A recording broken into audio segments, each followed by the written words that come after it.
don't need so much of an introduction because that is actually myself, and I did that little introduction earlier. But I'm here to talk about my new book that I did share with you just a moment ago, called The Hero Trap, which really takes a look at some of the one question I asked Simon about. So where is purpose heading? And what does it really take to create change and to create action going forward? Because as we know, there's an insurmountable pressure on brands today to create that much needed change. So can't wait to present this little new baby of a book to all of you. And basically, I gotta be honest and say that I have for years led obviously the whole movement of purpose and brands as a force for good. But I'm also gonna say that I'm starting to see some cracks in the ceiling. I'm starting to see some challenges with purpose today, because if I had to take the temperature on purpose today and really look at where are we at right now, and especially from a Northern European perspective, it looks a little bit like this.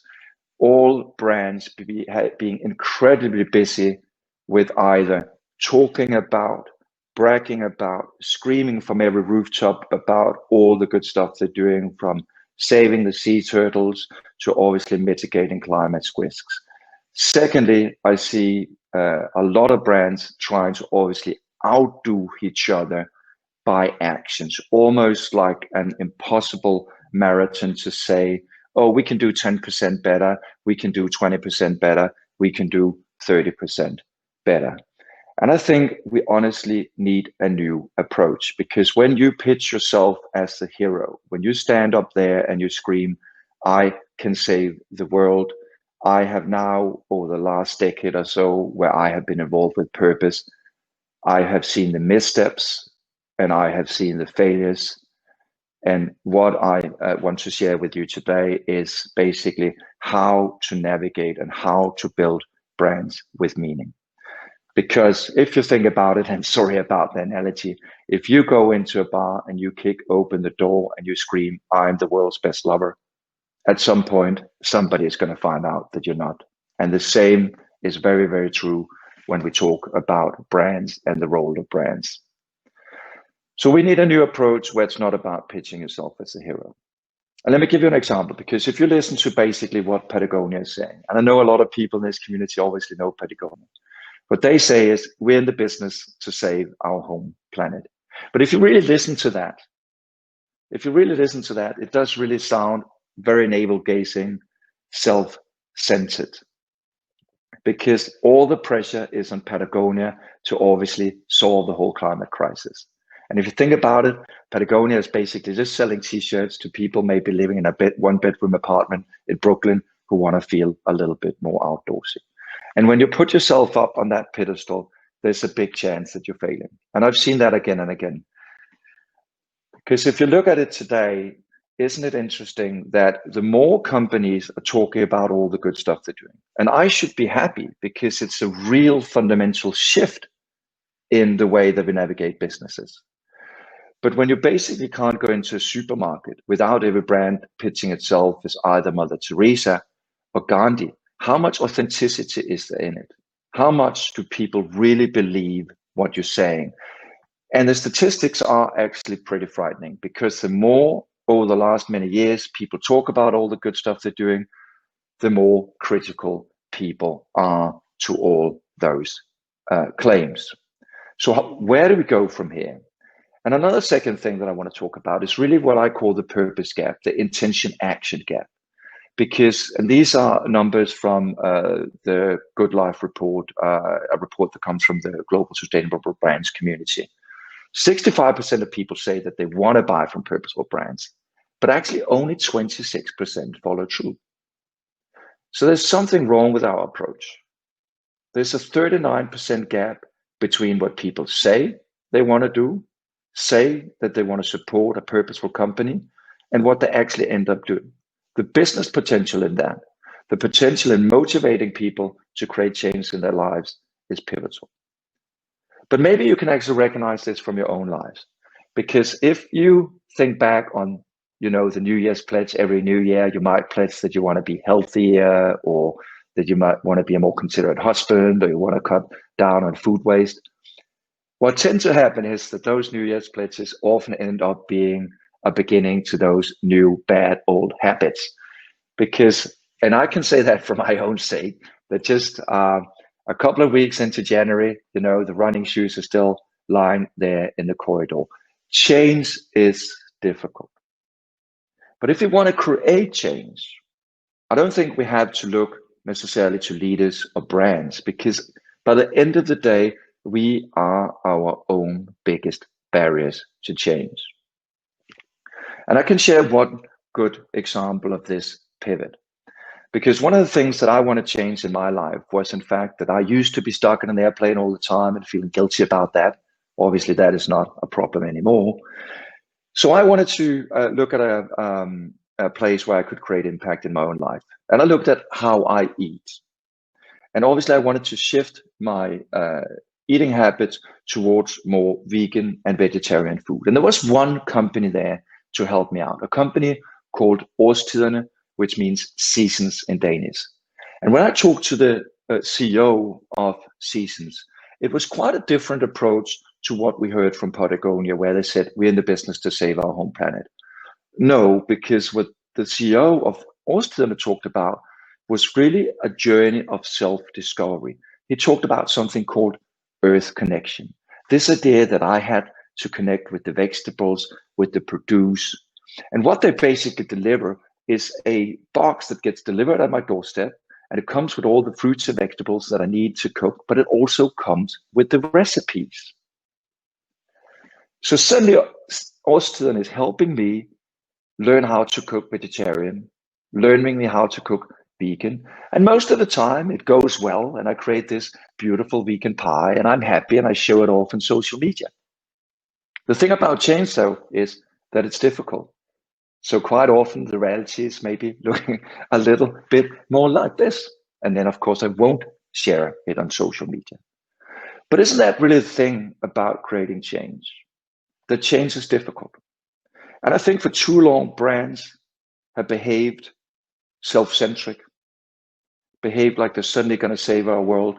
But I think it's about time that we change that sort of mindset and turn brands into coaches. And I'm going to share a little example with you.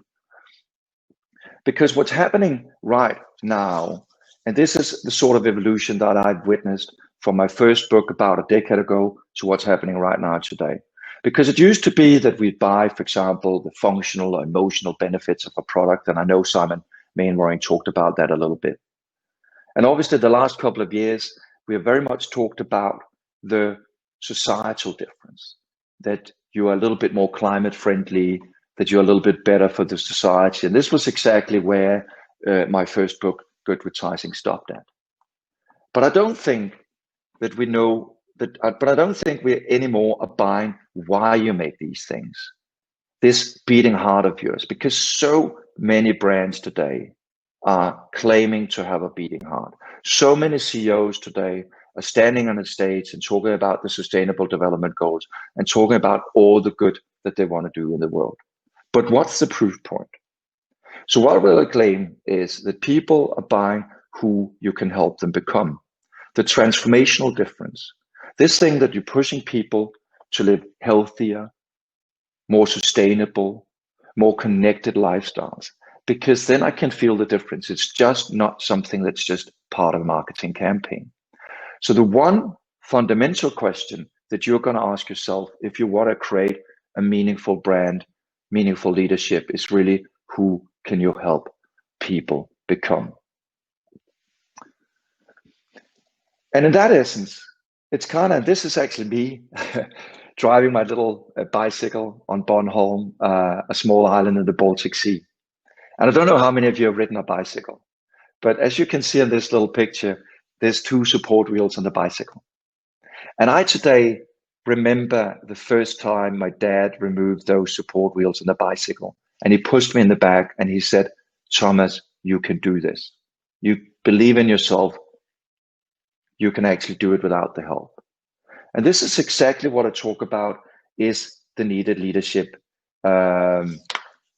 because brands shouldn't behave like preachers. They should really be the coaches that help us live better lives. And it's really two fundamental different types of leaderships. The leadership that I see today that so many people are talking about in the purpose field is really saying, believe in us as an organization to bring about change. The new leadership that I think is emerging right now in what I would claim is a post-purpose area that we're heading towards is really to say to people, believe in your own ability to bring about change. So I created a new model that can help you shape a transformative brand, that can help you create a meaningful brand. Because if you really think about it, what brand or what leader have actually helped you live a better life? Think about that. Probably there isn't a lot. For me, it's a handful. But that also showed that there is a big opportunity for brands and leaders to find that meaningful role to play. And that comes from following these 4 steps. I call it the arrow. And the arrow is inspired by psychotherapy and coaching because both of those disciplines are helping us move towards the actions that we want to see in our lives. It's not just your company's dreams and visions. It's actually about helping me achieve my dreams and visions. The first question is obviously, what is it you do? Those might be the products or the services. Those aren't necessarily a constant. I mean, look at Apple, then music, then streaming, etc. The second question is, how are you unique in delivering your products or services? That might be in a more convenient way. The third question is really the pivotal question. It's not about the why, because so many brands today, so many leaders today claim to have this higher purpose. This is your delivery point towards me. Who can you help me become? How can you make me healthier? How can you make me smarter? And the fourth question is, when do you enable this change? Because without a deadline, change is not going to happen. For IKEA, that when is really simple because that when is every day. And I will give you an example of a company that does that. The outcome of the arrow, I don't call it purpose. I call it a transformational promise. It's a new North Star that is focusing on bridging that little gap of the 39%, motivating people to bridge that gap. This is a company that's in the health insurance space. They started in South Africa. Now they are in 7 markets. Their transformational promise to all of us is to incentivize people to live healthier. So compare that with what Patagonia is saying, we're in the business to save our home planet, incentivizing people to live healthy. And they've been incredibly successful at doing that. They have a reward program called Vitality, where you get rewarded for eating healthier or going to the gym. And by doing that, they created they've done a research with more than 200,000 people. And those who take part in the Vitality program actually exercise 5.2 days more per week. So this is not just cheap talk or things written as a mantra on the back of your boardroom. This is actually things that create much needed change. And I'm obviously curious about how does that look in a advertising commercial setting. So I did test 2 types of commercial transformational campaigns, like Always Like a Girl, pushing young girls to feel more confident, with typical purposeful campaigns, like, for example, Budweiser, that talk about how their beers are brewed in a more sustainable manner. And when you look at the graph here, you can see that on warmth and competence, the purposeful campaigns and the transformational campaigns are on par. There's no difference. But the real interesting thing is that people get 29.6% more motivated by a transformational approach, where you as a brand and as a leader look at the change that you can create in people's lives. And secondly, people are much more willing to pay a premium price for transformational companies. And that might not actually be that surprising, because if you look at the case that I shared with you from Årstiderne Seasons, obviously a brand that play a meaningful role in my life adds value. So even though I might be able to get a cheaper option from other suppliers, I do seem thankful, and I am thankful to Seasons Årstiderne for the change that they have enabled in my life. So ultimately, when brands do this, it's not about just actions and trying to outdo each other, trying to outcry each other. It's really about pushing people towards the change that they want to see in their lives. Like this little girl who got inspired by the Always campaign and teased her dad and older brother that if they just ran faster, or if they just ran like a girl, they would have run faster. And I think this is really what leadership about. The greatest leadership is really pushing people to achieve amazing things. It is really about, for us in this advertising industry, to understand that this is about people. It's about people's dreams, it's about people's aspirations, and it's pushing them towards realizing the change that they want to see in their lives. Because if you pitch yourself as a hero, you will fall down like a can of soup. So the important thing is that we have a fundamental task ahead of us: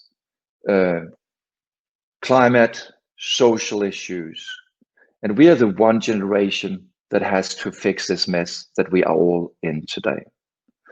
But unless we understand what it takes to create the much needed change, unless we understand what it takes to push people towards the needed change, we won't succeed. Because as I said, people are growing increasingly skeptical towards what we do today with purpose. People are growing increasingly skeptical with all these leaders and brands talking about purpose. So I do think it's about time that we take a new approach. It's about time that we understand what it takes to bridge that gap of the 39%. For me, it's pretty clear that it's not about your why, your burning purpose, unless you can translate that to who you can help people become. So unless you can push people towards their dreams and aspirations, I don't think we'll be successful. So I have one key advice for you here today, and that is obviously asking the one question: who can you help people become? And this is about a new sort of leadership. If you think about it, leadership used to often be white male screaming, "This is what I believe in, this is the direction that we're going towards." And to be honest, as I said, I've been in the purpose movement for quite some time. And I see a lot of over promises, statements like, "We want to do good for people and planet." And if you think about that, how is that going to be actionable? How am I, as a person in the supermarket, going to connect with that? And that is really the fundamental key that we need to figure out today, is really how we break down those barriers. And as I said, to be honest, this whole book was actually sparked by this little idea that I looked at my own life, and I realized how difficult it was to create the much needed change. And I'm sure that a lot of you out there will see the very same things in your life. So I think brands today and leadership today is really about that enablement. And if you see some of the bigger movements today, they're fundamentally different from what we've seen before. If we look at one of the biggest, fastest spreading movements of this time, the Me Too movement, it's not some sort of howling missionary that says, "This is what it's about, this is what you're going to do." The amazing thing is that I can, even as a man, think about, what does Me Too mean to me? I can translate that. So I think it's about time that we take a hard look at what purpose is today and where purpose needs to be heading. And I think we need new tools to deal with that leadership. So this was a little bit about my new thinking, and obviously about my new book called The Hero Trap. It just came out in June. So such a pleasure sharing a lot of these insights with you. And we have an amazing speaker up next, someone whom I looked forward to connecting with for quite some time, because I've known Jenny for quite a bit of time, and I've known